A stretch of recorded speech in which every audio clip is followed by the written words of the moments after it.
Interstate 95, America's highway, the main street of the East Coast, the busiest in the country, serving over 110 million Americans and moving over 40% of all U.S. GDP. Even if you live in other parts of the country, then you've probably still heard of I-95. I still remember way back as a teen, I-95 being the first interstate that I ever drove on. But on this video, I want to talk about a specific part of I-95. One of the most notorious sections that almost anyone who's ever traveled up the East Coast is probably aware of. I-95 in Virginia. Not the entire route through the state, but the portion between Richmond and Washington, D.C. This section of I-95 is seemingly always slammed with traffic. No matter whether you get there on a weekday, peak hours, off-peak hours, it doesn't matter. Sometimes driving on Sunday morning isn't even enough to escape what awaits once you get north of I-295 coming from Richmond. But why this spot? And why does it seem to always get backed up no matter what? Even better question is, what, if anything, has Virginia done or planned to do in order to address this? A subscriber brought this up in the comments under my last video and I just had to talk about it. They say Virginia is for lovers. But when it comes to I-95, that might mean lovers of traffic. Give the video a like, subscribe if you love it, and let's take a look at the Commonwealth of Virginia. So first, let's take a look at the what and the why. The area of I-95 in question is this approximately 85-mile stretch between the interchange with I-295 just north of Richmond and the massive Springfield interchange with the Capitol Beltway just outside of DC. If you're coming northbound out of Richmond at the I-295 interchange, then you already know how it starts. It can all be smooth sailing, but shortly after that merger where I-295 joins in, you will almost always hit congestion, as 4 lanes of traffic contracts to 3 lanes, with the far right lane becoming an exit only for Lewistown Road. Now, after a few miles of everyone trying to find their lane and their path, the speed limit raises up to 70 miles per hour and things become more free-flowing, at least in my experience. However, the real fun begins when you approach this city called Fredericksburg. Currently in this area, there are still 3 lanes on each side for the north and southbound I-95. But there is also a set of local lanes headed southbound to provide access to local exits around Fredericksburg. This effectively makes the southbound I-95 lanes a sort of through express lane type of thing up until the VA Route 3 exit. Fredericksburg is where things start building up heading northbound, particularly on this same exit for VA 3, exit 130.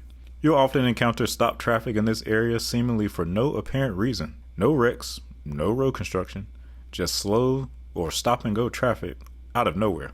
Once we get north of Fredericksburg, you'll notice that you now have the option to bypass the traffic on I-95, for a small fee of course. Virginia has built reversible express lanes in the median of I-95 north of this point. There are 2 lanes for express lanes traffic in this area, and the express lanes expand to 3 lanes as you get closer to DC. For the express lanes, there is an HOV exemption if you have 3 or more occupants in your vehicle. The mainline I-95 remains a 3x3 configuration until you pass Woodbridge, after which it becomes a 4x4 with the 3 express lanes in the center for a total of 11 lanes. This remains the configuration until you reach the massive Springfield interchange with I-495 south of DC. Traffic in the express lanes has typically flowed pretty well whenever I've been in the area, but congestion on those general purpose lanes can be quite common through most of the day. So that's a brief overview of what we're dealing with here. So now the question is, why is this stretch of interstate so busy? Well, first let's zoom out and see what's happening at the regional level. I-95 is the interstate highway closest to the coast in this part of the country.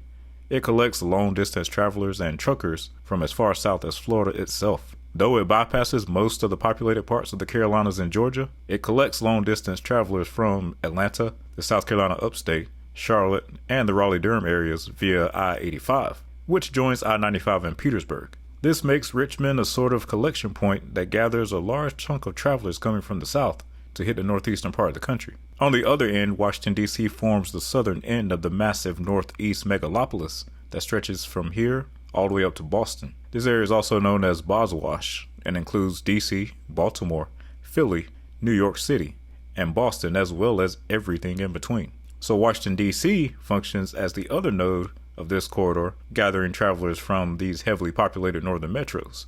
With Northern Virginia and the Washington area growing at such a rapid rate along this corridor, traffic has only gotten worse over time. Between DC and Richmond, you will notice that there is a lack of alternative routes.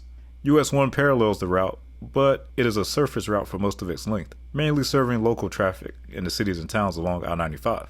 So for a through traveler, it's still faster and easier to sit in traffic on I-95 than it is to use US 1. As far as interstates go, travelers along the I-85 corridor can sometimes opt to use a combination of I-77 and I-81 and then head east via I-66, I-78, or I-80, depending on what their ultimate destination in the Northeast is. The problem with I-81, however, is that it can have issues in its own right, as I discussed in this video concerning I-81 in Virginia. This will be linked in the description for you to check out. To the east, there are various combinations of US 17 and US 13 between the Carolinas and Delaware, but with them being riddled with traffic lights and even 2 lanes in some parts of the Carolinas, this can also be much slower than just sitting in the traffic on I-95. The lack of a bridge or tunnel between Delaware and Cape May, New Jersey also encourages travelers to just use I-95 instead. So this leaves I-95 as pretty much the only viable route for traveling between the Northeast megalopolis and the southeastern US. On the more local level, the congestion is simply caused by the rapidly expanding Washington, D.C. metro area. As Northern Virginia's D.C. suburbs continue to stretch southward along I-95, more and more pressure is being applied to this route. At this point, the corridor is mostly developed for its entire path from Fredericksburg up to I-495. However, the route itself was originally designed for rural traffic, not suburban development. DC has sprawled so far south that Fredericksburg is pretty much now a community that contains a significant amount of workers who commute back and forth into DC via car or rail. So it's no coincidence that the congestion typically begins as soon as one gets into Fredericksburg, which then brings back up the express lanes. If you've ever driven between DC and Fredericksburg, you'll notice that the express lanes end right before you get into the Fredericksburg exits. But the last time I drove through, I could see the construction in the median to where it appears that Virginia is extending those express lanes a little further south. And it is no coincidence that this is where traffic is the worst on the route, other than the areas immediately outside of DC. If you're south of Fredericksburg, then as I mentioned earlier, it's mostly smooth sailing, except for right after that interchange with I-295. This is mainly due to the lane drop from 4 to 3 after the 2 interstates merge. The good news is that it is unlikely that DC's development will expand much further south of Fredericksburg in the foreseeable future, due to the time it would take to commute into the city from points that far south.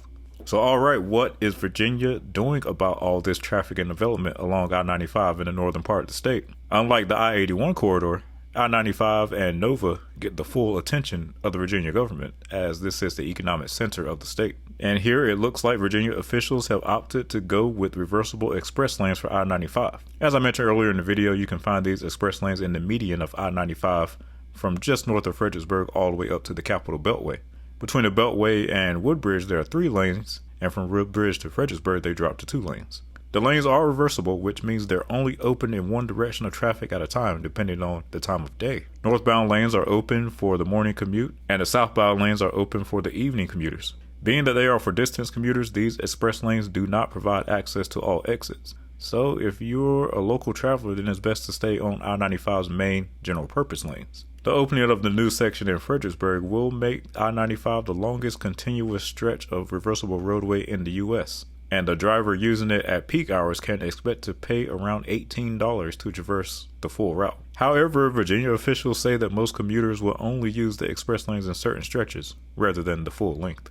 So overall, how effective have these express lanes been, and what do I generally think Virginia should have done instead? Personally, I'm not in favor of reversible express lanes in most cases. In almost every major metro that I've seen them use, the side that the lanes are closed to typically gets backed up, and drivers on that side find themselves wishing that they could access those lanes. I've experienced this several times heading northbound towards DC in traffic while the express lanes were closed to northbound traffic. I do understand why DOTs do them, as it can sometimes be difficult or expensive to acquire the right-of-way to build express lanes for both directions. See Interstate 4 in Orlando for how express lanes are properly done. The other issue with express lanes in this area can be the cost. I've noticed that very few people utilize them, and the main I-95 roadway would be loaded up with traffic with only a few travelers paying the premium to take those express lanes. So the I-95 express lanes are certainly worthy of the Lexus lanes criticism that you sometimes see from people concerning these types of lanes. Overall, what I'll say about the I-95 express lanes is that they're not necessarily a traffic reliever for I-95, but rather an option to travel through the area more quickly, if you can afford it. The cost can rack up here very quickly if you stay on the lanes for too long. As for what Virginia really should have done, well, we can look no further than New Jersey. New Jersey has figured out how to quickly move traffic through America's most densely populated state into the 20 million strong New York City metropolitan area without any real bottleneck until reaching the George Washington Bridge choke point. The answer? The New Jersey Turnpike. The New Jersey Turnpike actually has a very similar overall capacity to the section of I-95 between Woodbridge and the Capitol Beltway. The difference? New Jersey has 6 lanes of travel per direction, but with the outer 3 lanes of each side being restricted to cars and trucks, and the interior 3 lanes being cars only. Rather than having a combination of free and express lanes, which we see in Virginia, which encourages drivers to avoid the toll lanes and crowd the free ones, New Jersey tolls the entire roadway, but with a significantly lower cost per mile than the Virginia express lanes. Virginia could also get away with this type of setup as there are no north-south freeway alternatives to I-95 in the area, lowering the toll price, but have everyone pay the tolls. Despite New Jersey being more densely populated than Virginia, and the New York area being more than double the size of the DC area, I didn't encounter as much stop-and-go traffic on the Turnpike as I did on I-95 in Virginia. So with that being the more logical design, there are a few things that possibly prevented Virginia from following New Jersey on this type of roadway setup. Since I-95 in Virginia was built with public funds, retroactively tolling the entire roadway would require approval from the U.S. Congress, which could be quite the political challenge. Right-of-way for the footprint of the roadway doesn't appear to have been much of an issue, as the current I-95 is just as wide as the Turnpike in many locations. It could also be that Virginia has just upgraded and expanded I-95 in more of a short-term piece-by-piece fashion as growth continues to creep southward, rather than a longer-term, more expansive plan that would have come with the New Jersey Turnpike-style design. But adding on to what Virginia has already done, I will say that a 4x4 configuration of general purpose lanes might be necessary out to Thornburg, as express lanes out here might not be ideal for the foreseeable future, and due to the sheer distance from DC, it is unlikely that this area would attract many direct commuters into the city. But there you have it, guys. I-95 in Virginia. Have you ever driven on I-95 in Virginia? If so, what was your experience? Did you use the express lanes, or did you opt to sit in the traffic? Do you think the express lane extensions will help relieve this route? Do you find it easier or less stressful to take any of the further out alternatives to this route, such as I-81? Or do you just stick it out on I-95? Let me know in the comments. Thanks for watching. See you on the next one.